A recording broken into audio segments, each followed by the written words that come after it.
Welcome, everyone, to our keynote this evening with Marshal Bruce Gentry, who I know as Bruce. Bruce and I met in 2003 when I was a grad student studying Flannery O'Connor, and Bruce was interviewing for the job at Georgia College. And we met at a very lovely bed and breakfast in Milledgeville. And here we are. Here we are. And here we are. I am no longer a graduate student. Bruce is no longer working. I'm no longer working for pay. No longer working for pay. Good qualification. It is really a pleasure for me to introduce and to be sitting here with Bruce Gentry, who has been a really important part of my life in the world of Flannery O'Connor and all of my Canadian pilgrimages down to Milledgeville. And Bruce has always very generously mailed me individual copies of the Flannery O'Connor Review all the way to Canada so that I can have my hands on a copy. So yeah, I've always appreciated that, Bruce. So thank you. So Bruce is initially my text said soon to retire editor, but it is now retired editor of the Flannery O'Connor Review and professor emeritus of English at Georgia College. He's the author of Flannery O'Connor's Religion of the Grotesque, University Press of Mississippi, featured in my PhD dissertation, and Better to See You With Perspectives on Flannery O'Connor, Mercer University Press. He co-edited Approaches to Teaching the Works of Flannery O'Connor through the Modern Language Association and At Home with Flannery O'Connor, an Oral History through the Andalusia Foundation. He has edited, rather brilliantly, for Georgia College, the cartoons of Flannery O'Connor at Georgia College. And he's been co-director for 3 National Endowment for the Arts Summer Institutes, to great success, I believe, on O'Connor, and hosted a number, I think we could say more than that. You've hosted remarkable number of O'Connor conferences. He serves as a fellow for the Flannery O'Connor Institute for the Humanities, for which he runs the monthly online Flannery O'Connor Book Club. But what I want to also tell you, which he shared with me, is that I can tell everyone that after this conference is over, he has to clean out his office. A mammoth project for which I am sure he is recruiting volunteers. So if anyone wants to sign up, see me after the talk. Yeah, we're going to have a sign-up sheet. Yeah. We have a sign-up sheet, indeed. Take anything you want. And I will now introduce the talk, which I love the title, My Decades at the Circus, Thoughts on Editing the Flannery O'Connor Review. And I give you Bruce Gentry.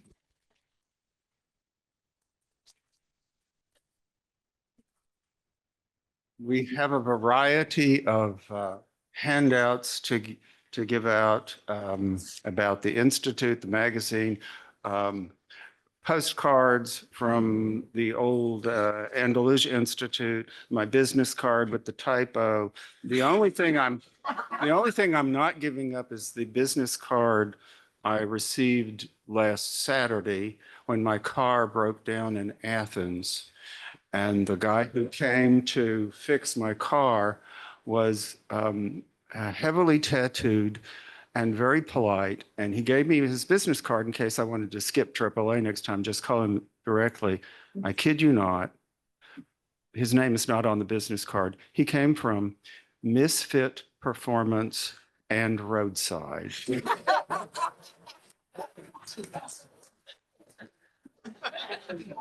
And he fixed my car. It's a good car again. Okay, here it goes. I want to start by thanking Susan and Angela O'Donnell for inviting me to be part of this gathering. Preparing this presentation has been very enjoyable for me, and I hope you'll find something to react to. I'll try not to gossip about the 30 or so of you that I've had dealings with over the years. But I am going to gossip with you a bit today. That opportunity is too much to pass up. Other goals are to talk about how the Flannery O'Connor Review has operated since I came to Georgia College in 2003 and what role I think the review will play in the future. I'll try to provide some helpful advice about the journal, which belongs, in a sense, to everyone who cares about O'Connor's works. I cannot say that I can totally avoid challenging my audience. I'm not simply speaking about my accent, which comes from Arkansas.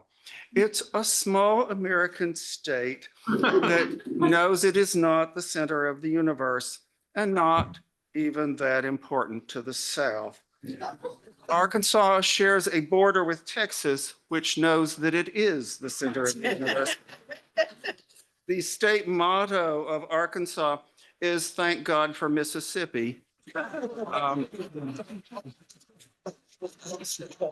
Some famous people associated with Arkansas are, of course, various athletes and politicians, but also Eldridge Cleaver, Helen Gurley Brown, Daisy Bates, Mary Steenburgen, Billy Bob Thornton, Maya Angelou, Charles Portis, Joe McDougall, Miller Williams, Sister Rosetta Tharpe, Levon Helm, Glenn Campbell, and I fell into a burning ring of fire, Johnny Cash. Less famous are all my relatives, mostly spread between Little Rock and Hot Springs, and mostly inclined to resemble Flannery O'Connor's characters. I had an uncle who always wore overalls, an aunt who used to label all sorts of things pure filth. I used to have a medal for my years of perfect attendance at the Methodist Church, which taught us to be nice to Black people, even though we did not mix with them. We warred with the Baptists. Catholic and Jewish folk were just out there somewhere. I have now been married for 35 years to a poet, Alice Fryman, who happens to be Jewish. She has improved my wardrobe, my diet, and my writing. Now back to challenging my audience. Why aren't there more British O'Connor scholars? I know there are a few, but still, online distribution of the Flannery O'Connor Review means that I cannot be sure who is reading the magazine, but I cannot recall the last time I mailed a hard copy of the review to the UK. One of the first things I should share today is a thought that I've always attributed to Marion Burns, one of the few O'Connor scholars I've ever met from the UK. Burns summed up O'Connor's standing over here by saying that British scholars think Flannery O'Connor is a third-rate Irish playwright that they've never gotten around to reading. I was delighted to learn that the BBC recently interviewed my colleague Katie Simon and our student Charlotte Excel about Georgia College's recent exhibit of O'Connor's visual art, some of it only recently discovered. Let's hope something comes of that interview, and let's hope this conference also helps improve O'Connor's standing here.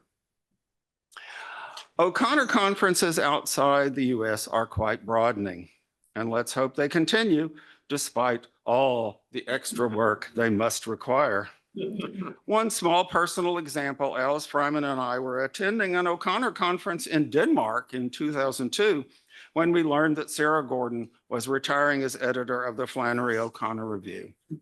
On the train from our conference castle back to Copenhagen after the conference ended, I asked Alice, a Manhattanite who had lived in Indianapolis for the last several decades, whether she would be willing to consider a move to Milledgeville, Georgia, if I applied for and got Sarah's job. Alice sweetly and generously said that if I gave her 3 days to pack up the house in Indianapolis, we could be out of there on our way south. Our tombstones do await us back in Indianapolis. Alice Ruth Fryman, poet, Marshall Bruce Gentry, critic, these stones say. They're just waiting for the dates. As Alice says, Indianapolis is a good place to be dead in. Our only problem during that Denmark conversation about our future was that standing in the door to our train compartment for much of our ride to Copenhagen was William A. Bill Sessions, who was famous for talking too much. He was standing in our doorway to apologize at length about his tendency to talk too much throughout the conference we had just finished. This moment was a good hint about the future. In O'Connor's studies, one meets such interesting characters. Bill never failed to be colorful. One of his best lines, in my opinion, came after he discovered that Flannery O'Connor and Betty Hester had for years been making fun of him in their correspondence. Bill looked me straight in the eye and said, "If Flannery O'Connor had known you, she'd have made fun of you too."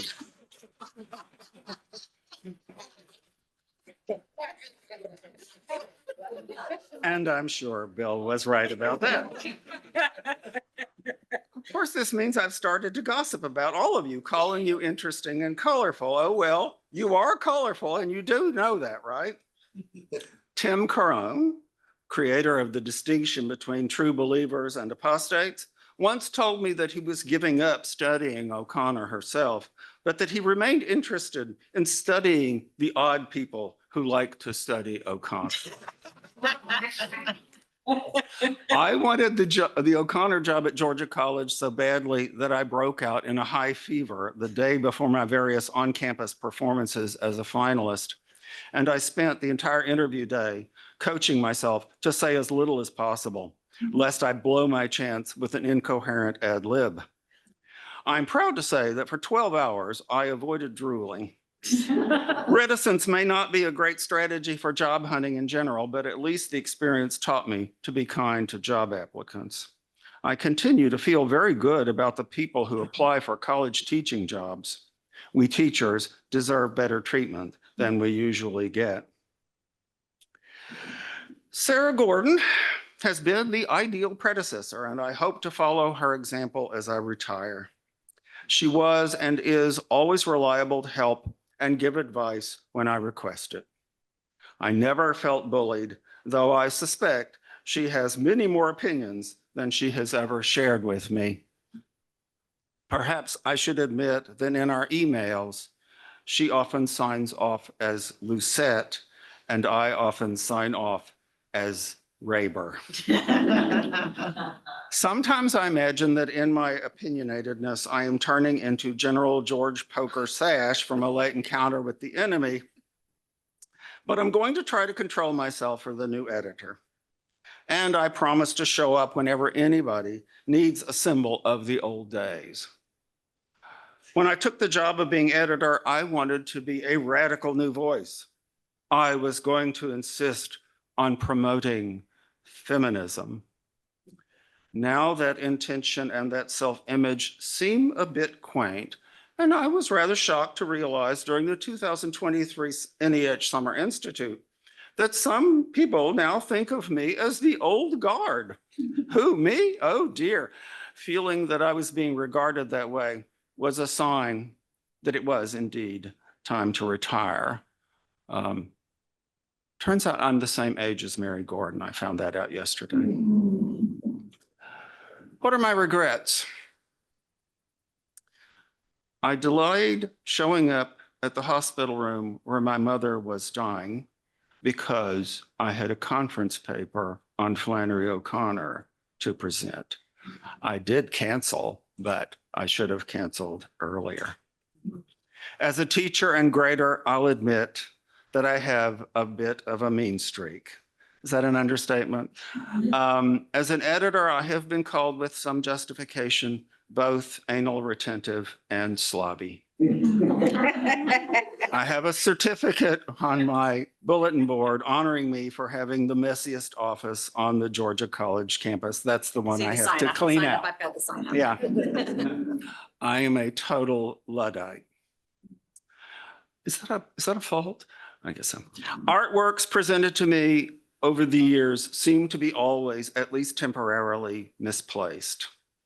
Of all the O'Connor topics that I feel I might have encouraged others to investigate more, I feel I had blind spots about the subject of money and about the subject of O'Connor's physical health. I think we shall discover more reasons to qualify our sense of O'Connor as heroic. And there must have been more I could have done to promote diversity in our contributors. Here is some information about how we have paid the bills. Georgia College has been given priceless gifts over the years in the form of the O'Connor Collection and Andalusia Farm, and recently the Klein Flooring Court House, where Flannery lived when she was going to school in Milledgeville. Inspired by these gifts, Georgia College puts lots of money into O'Connor studies. Just for the review, there's been my salary, the assistantships for 2 graduate students assigned to the office, and several $1,000s of direct financial support for the printing and distribution of the magazine. We are rich from what O'Connor's family has given us, but in ways it might take an English teacher to fully appreciate. Much of the income for the Flannery O'Connor Review comes from the online distribution fees. Thank you, JSTOR, Prucast, and EBSCO, from permission fees so that articles can be reprinted in reference works, and from, subscriptions, advertisements, and gifts. While university-supported journals in the US seem generally to be struggling, I believe that the review remains fairly safe. We can still afford to print large magazines on good paper with color art. Another part of my experience at Georgia College was that it seemed reasonable for the editor of the Flannery O'Connor Review to be invited onto the board of what was then called the Flannery O'Connor Andalusia Foundation Incorporated. It tried to run the historic site and pay the bills. Board members close to the family tended to face off with the people who did not have a family connection. But there were also spirited disagreements between people who were close to the family. The board meetings always featured surface politeness, but there was also always tension. Some of these were about money. It became clear to me over the years that if you have an organization in need of lots of money, adding English teachers to your board is not the way to go. I'll never forget the suggestion by Mary Barbara Tate, a brilliant person on many occasions, that the solution to Andalusia's money problems might be in volunteers who could knit book bags for sale in the gift shop. But the people who knew much more about money than I ever will also could not solve the money problems of the foundation either.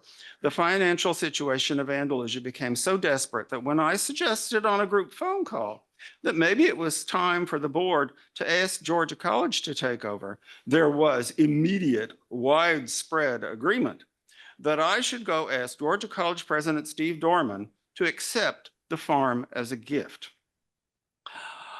I did tell him that we had some unpaid bills, though I did not then realize the extent of our debts. Dorman quickly said he would figure out how to say yes, and he did. The overdue bills were paid. Andalusia Farm has prospered, as far as I know, ever since. Whereas the old foundation was regularly told by granting organizations that we couldn't be given grants because our long-term financial health was in doubt. Once we were owned by the University System of Georgia, fundraising for Andalusia became much easier.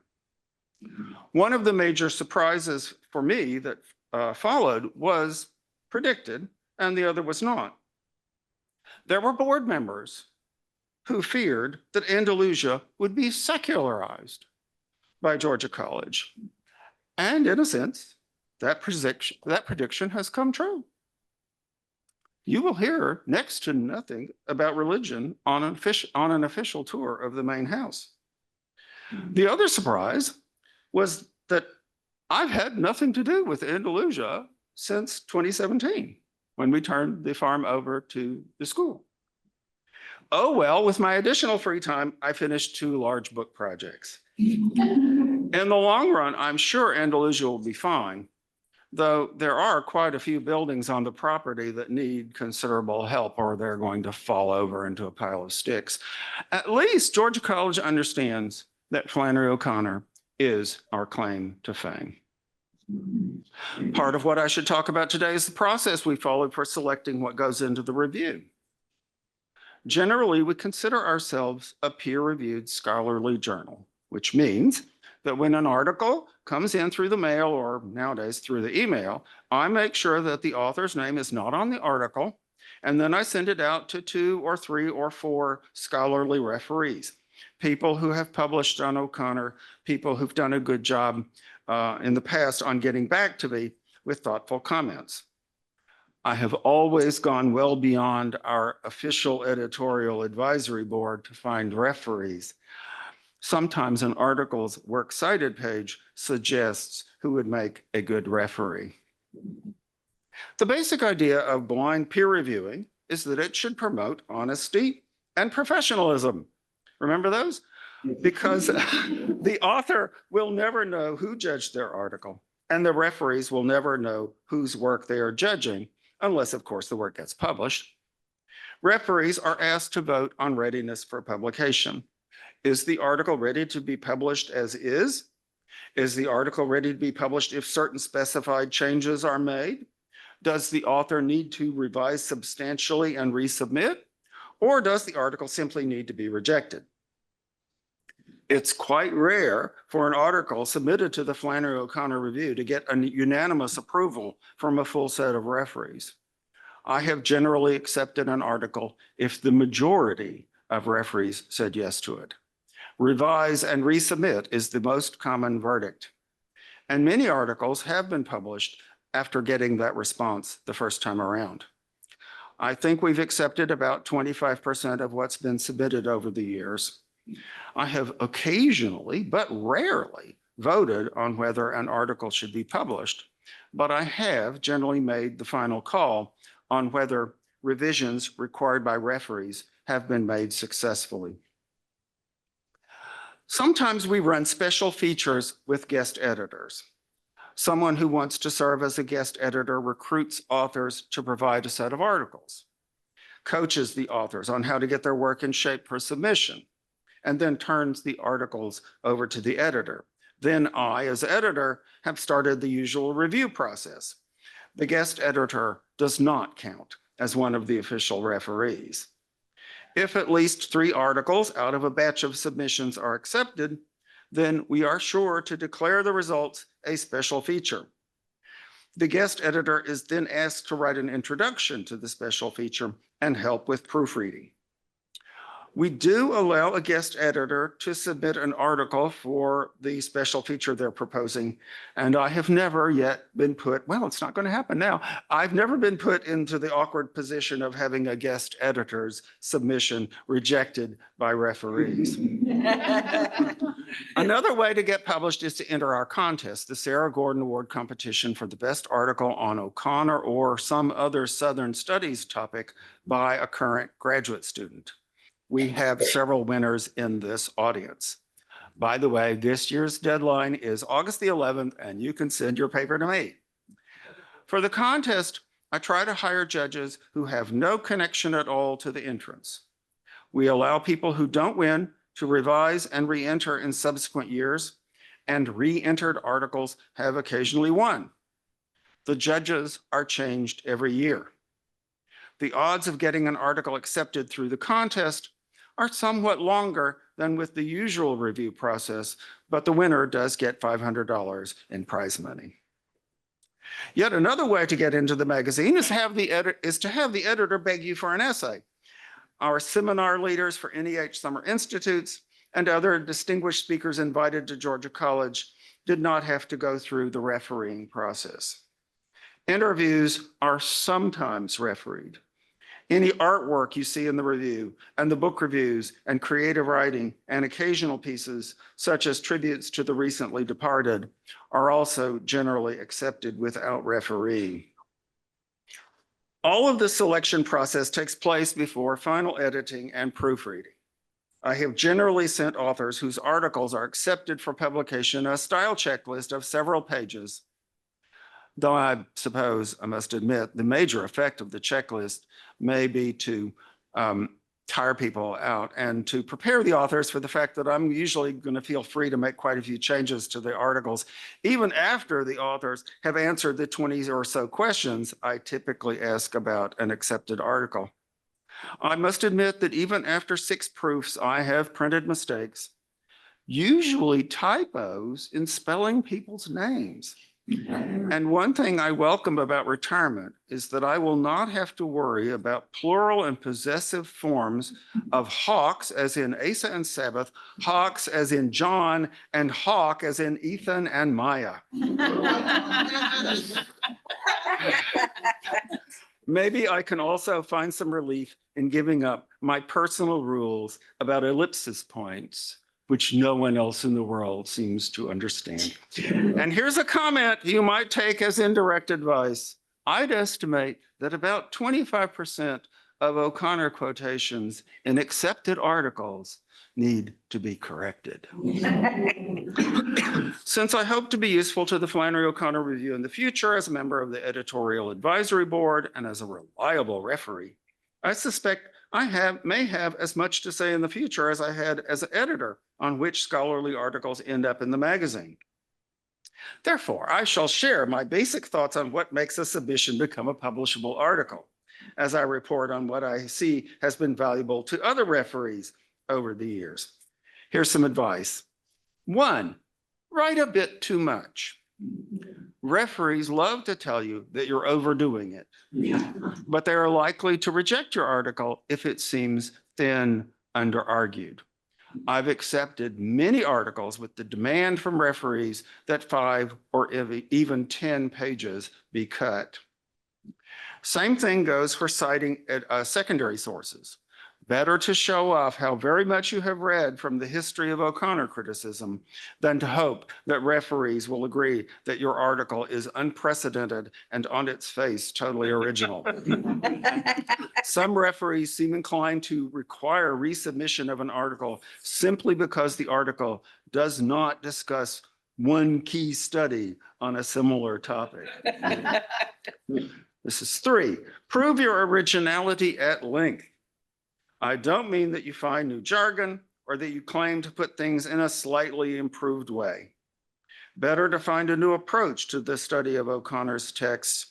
And even then, if your new approach ends up reaching the same old conclusions about O'Connor, publication is unlikely. Your best bet is respectful refutation.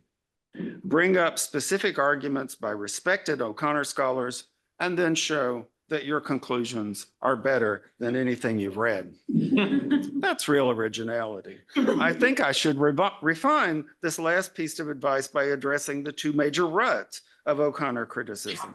Submissions to the Flannery O'Connor Review often presume to discover that O'Connor is a 20th century Southern modernist and or that Flannery O'Connor is a Catholic. Of course, these attributes are worth discussing and refining.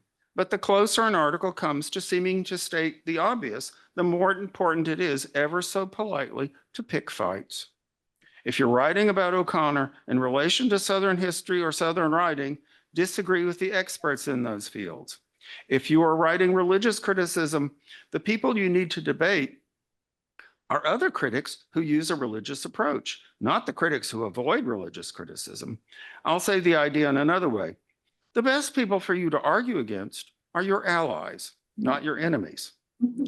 I do not think that comparing O'Connor to another theologian or philosopher is inherently original, even if that theologian or philosopher has never been mentioned in any O'Connor article.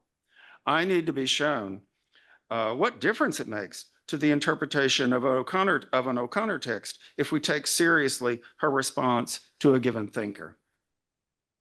4, stay close to the O'Connor text.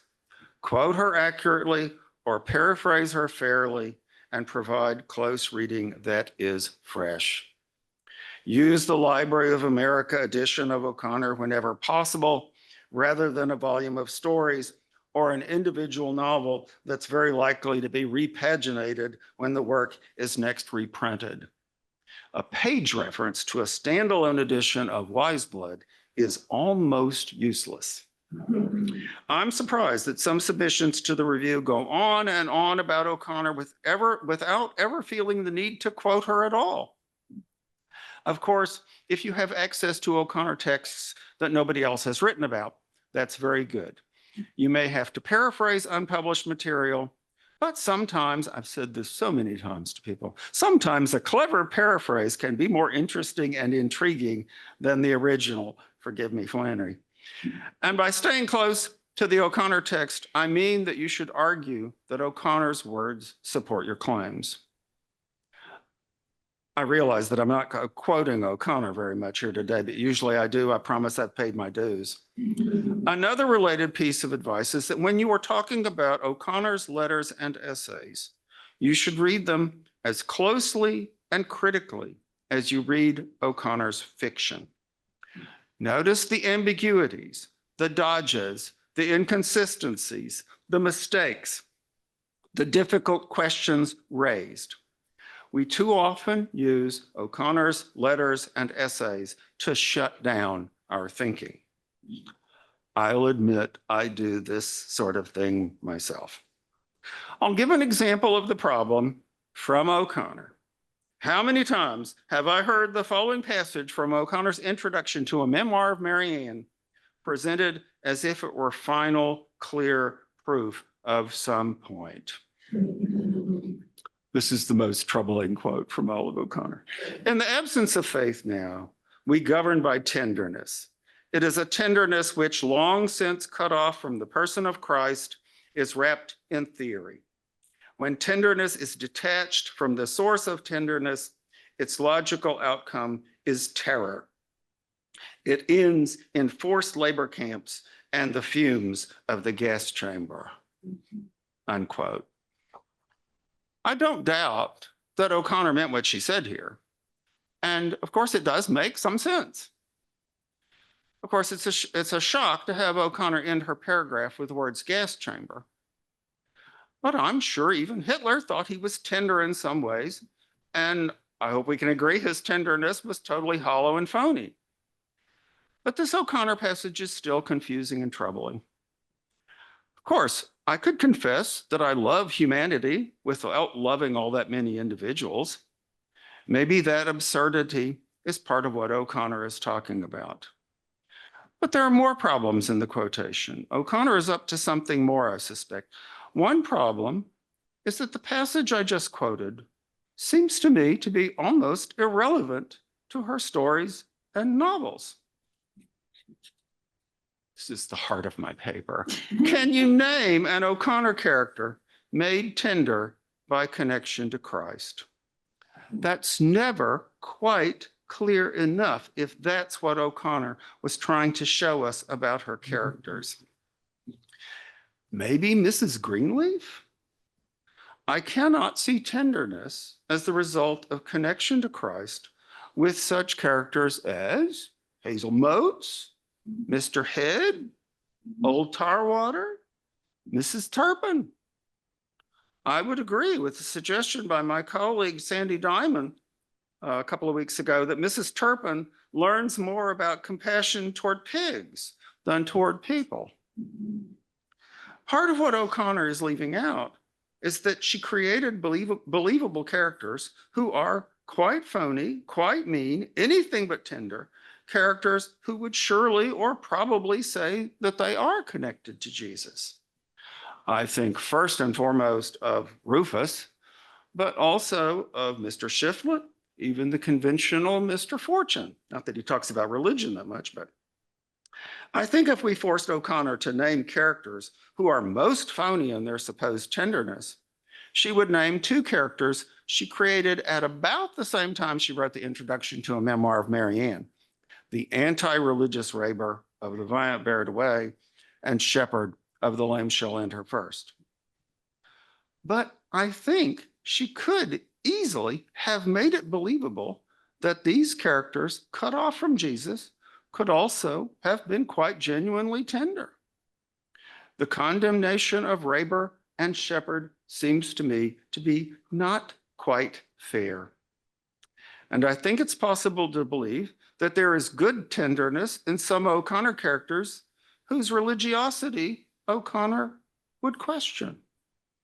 I'm thinking primarily of the mothers in The Comforts of Home and The Enduring Chill. And then, of course, there's the grandmother in A Good Man Is Hard to Find. What's going on with her? The issue of how we should take this passage about tenderness has current relevance.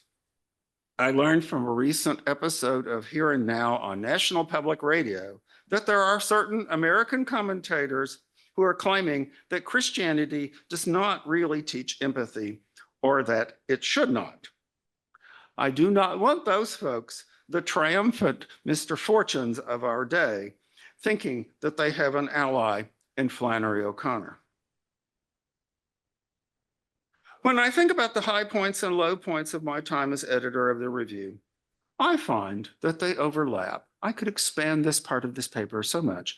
Often what has been scary was also entertaining.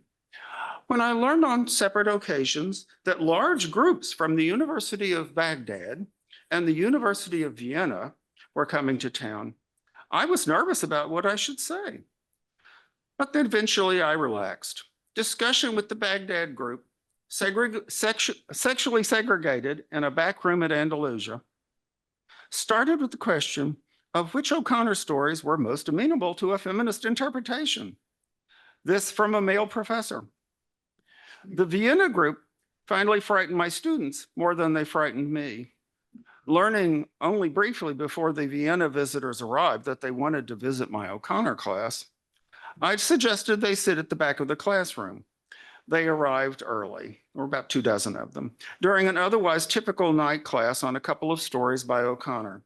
My students quickly realized that the Viennese were taking down every word that anyone said. What fun. The students in Milledgeville were part of what was being studied in Vienna.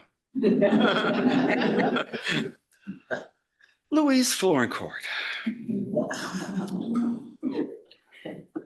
A cousin of Flannery O'Connor, who was for decades responsible for telling people that they did not have permission to quote Flannery O'Connor, has become an increasingly mythic figure for me.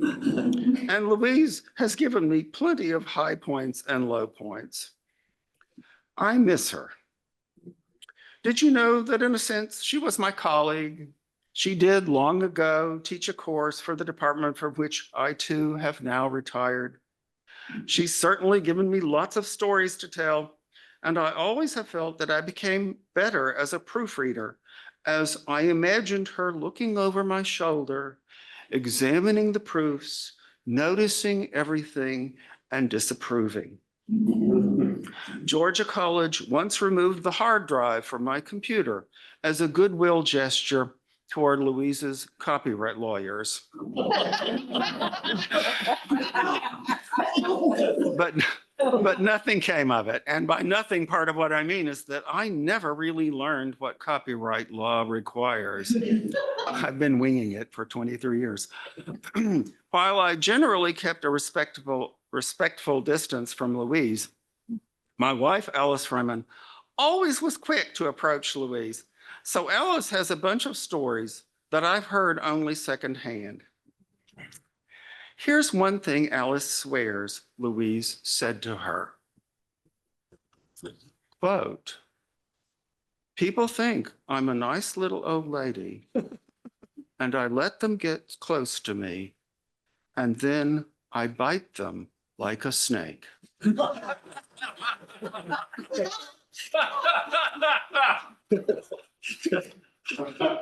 Unquote. I realize that anyone in Louise's position would have to learn how to turn down forcefully a great many people asking for favors. But you can't blame me for keeping my distance.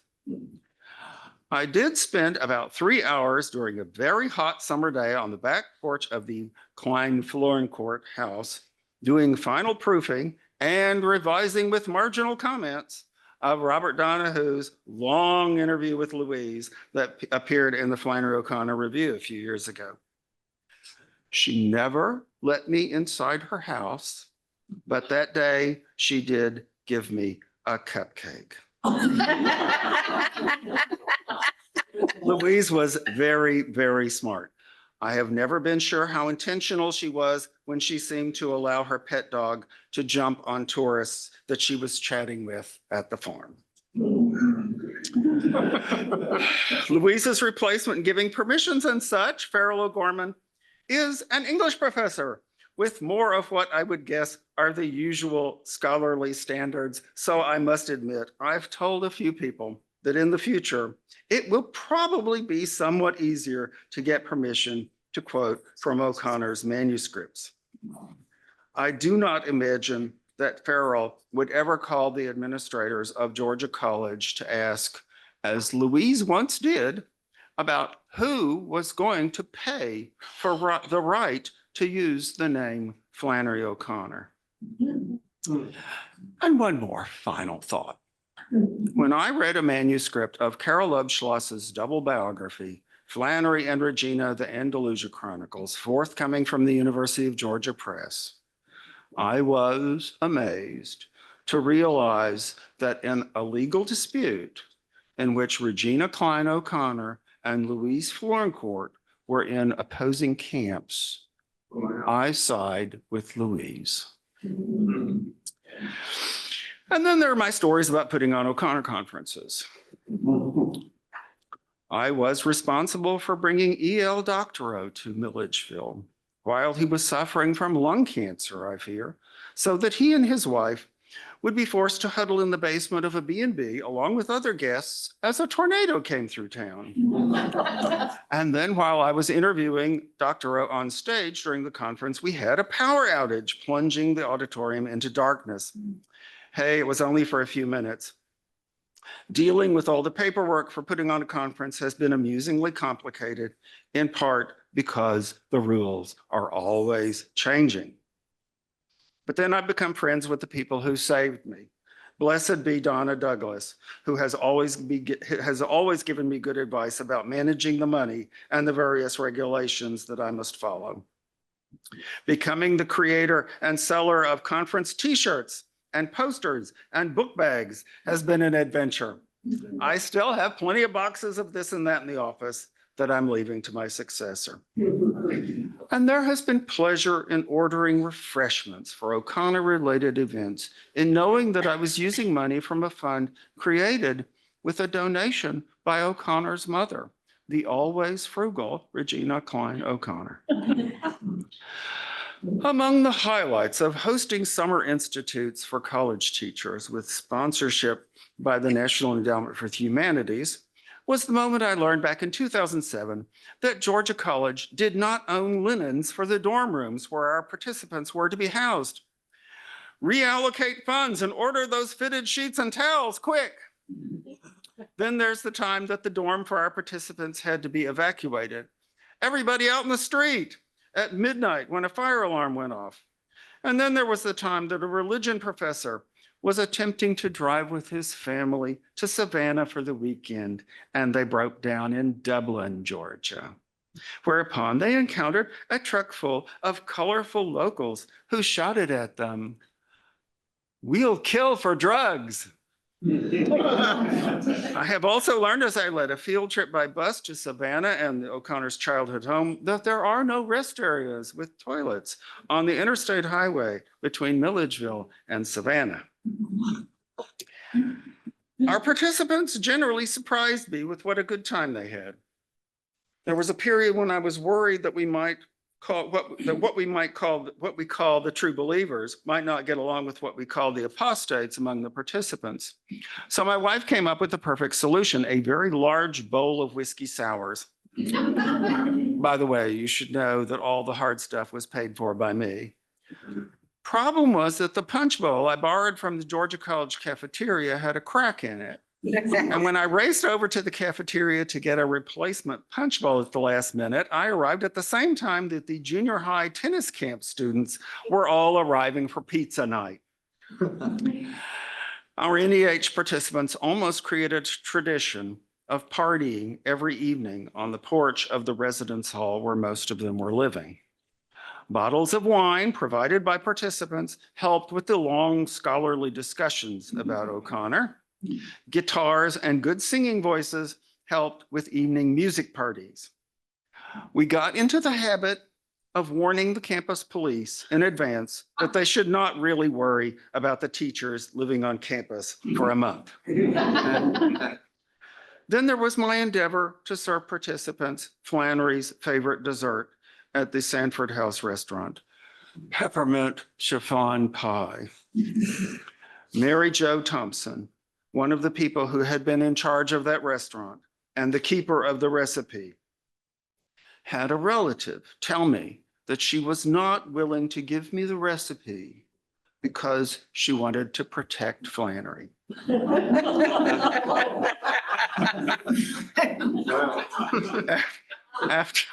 After trying out the results of about 8 different recipes for peppermint chiffon pie from the internet, bright pink, super sweet pies that all looked like congealed Pepto-Bismol, I managed to serve almost thawed pies to an entire set of participants. After that summer institute was over, Mary Jo Thompson's relative called me again to say that Mary Jo felt bad about not giving me the recipe. And she would like to make it up to me by showing me Flannery O'Connor's coat. I should have accepted that offer. My other thought about food is that I never need to see another energy bar as long as I live. Georgia College Food Service likes them way too much. Then there was the time that we learned that all the central air conditioning would be turned off for 3 days in the residence hall we were using. This was in July in Georgia. Time to panic. I expressed my opinion about it all to administrators. And while the school did turn off the central air for those 3 days, they also went to a local hardware store. They bought 30 air conditioners. They forced open a bunch of painted shut dorm windows. They installed air conditioners that we were allowed to use for exactly 3 days. And then they removed the air conditioners. They even mostly cleaned up the resulting mess.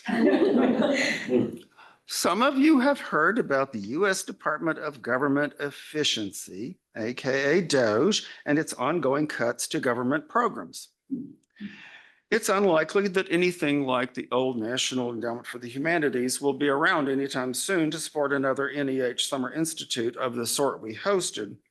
So I suppose that Georgia College will go back to more regularly sponsoring big scholarly conferences on O'Connor. The registration fee will just have to go up. Remember, scholarly conferences are not fundraisers. I once had an administrator tell me that the way to solve the problems of Andalusia was to put on more conferences and share the proceeds with Andalusia. Georgia College had one of its grants canceled by DOGE, the grant relating to collecting oral histories about O'Connor and her region. The line that stands out in the cancellation letter from the acting head of the NEH on April the 2nd, which I have framed, is as follows, quote, "Your grant's immediate termination is necessary to safeguard the interests of the federal government, including its fiscal priorities." Unquote. So several of us from Georgia College can say we've been fired by DOGE. Let's hope that DOGE does not notice the Flannery O'Connor review. Now I want to say, and to wrap up, to say a bit more about the future of the O'Connor Review, which I don't control, and about the programs it supports. My first advice to the new editor is to be good to your friends on campus. I've been very grateful for Katie Simon, Jessica McQuain, Tammy Burke, and to be on the lookout for how you can work with Robert Donahue or somebody like him. Donahue, even though he works at Sam Houston State University in Texas, has been an invaluable colleague for years on all sorts of projects, and he has been able and willing to do all sorts of jobs I did not want to do during a summer institute.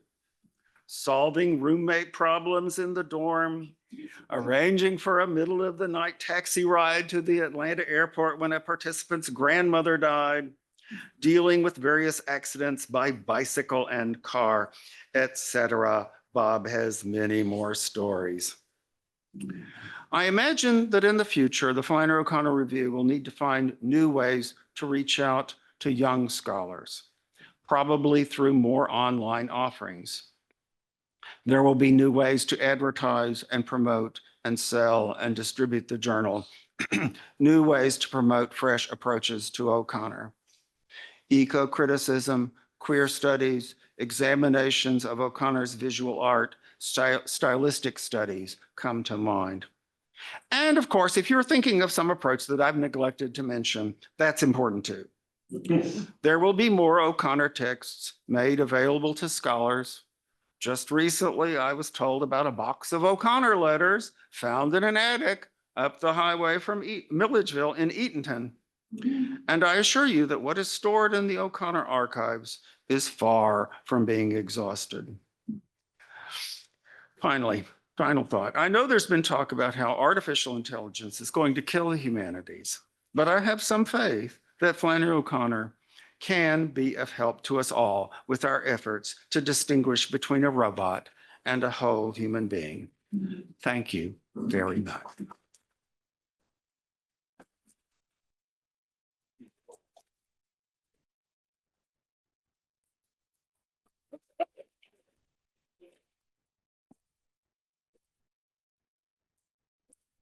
And now we've all got to get to dinner right away. Are you willing to entertain a few questions? Does anyone have a question?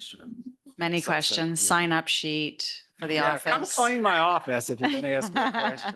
Yeah. Colin. Did you bring the punch bowl?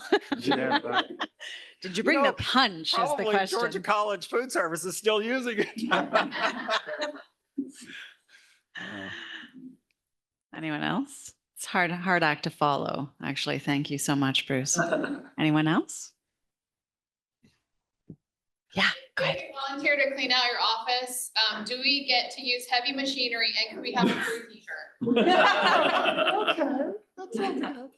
That's what I'm supposed to do as soon as I get back. Melinda has ordered the big bin to be parked outside my office door because after all, I no longer have any right to the office, you know? So I just got to start throwing things in the bin without looking at them.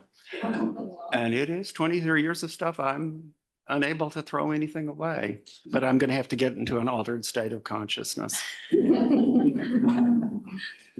Will do.